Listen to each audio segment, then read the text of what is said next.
Samantala, naniniwala naman ang senatorial candidate na si Attorney Leandro Verceles Jr. na artificial intelligence ang susi sa isang world-class education para sa mga Pilipino. Isusulong din daw nito na mabigyan ng kani-kanilang laptop ang bawat estudyante. Ang pagsalang ni Verceles sa Bakit Ikaw? The DZRH Job o DZRH Election Interviews, tinutukan ni Wina Hesoro.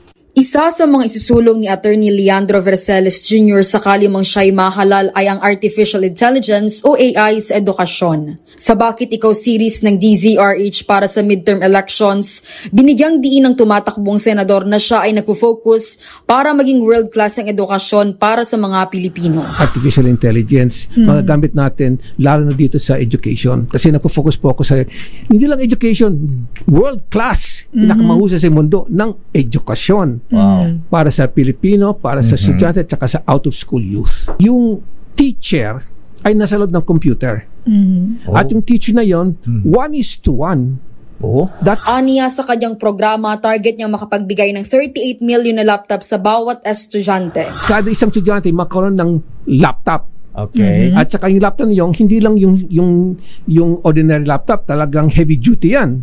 Kahit ibagsak mo yan, okay pa rin yan. At saka water resistant. We are trying to educate, we will give 38 million na laptops sa 38 million na estudyante at out-of-school youth. Isa rin sa kanyang iminumungkahi ay ang pagkakaroon ng Starlink sa 42,000 na barangay para maging libre ang internet ng bawat Pilipino. At saka yung internet, libre yan kasi meron na tayong Starlink, yung kay Elon Musk.